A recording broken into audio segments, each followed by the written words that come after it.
Zach, you're back in Louisiana, which I know is kind of a weird thing for you. We've talked about a lot of different things. But one thing I asked you about was how much you think or have thought about football and what could have happened. You said that you don't really think about that, but on the other hand, you've kind of left the door cracked open if the future takes you that way.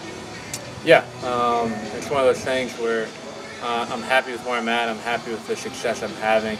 But it's still always an option.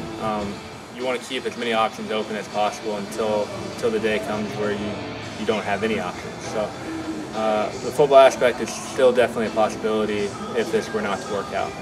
And I ask you if behind that cracked door, if LSU still exists, if that's still a possibility, and you told me that that certainly is the case.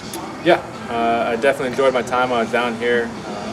Was very pleased with the coaching staff and Coach Miles and how he's ran his program. So definitely an option if that were to become an option later on.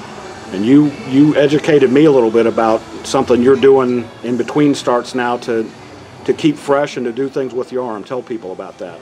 Yeah, so basically this year I've started throwing the football again, started doing some football drills, not necessarily really drills, but just throwing, giving my arm a little bit of break from the baseball aspect and being able to strengthen my whole arm and shoulder rather than just going baseball 24/7.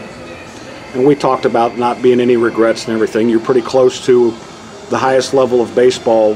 How eager are you to see if that transition is going to happen here in the next few years? Definitely very eager. I mean, that's what we all play for. We all play to play at the highest level and compete against the best. So just waiting for the opportunity to come, and hopefully it comes here pretty soon.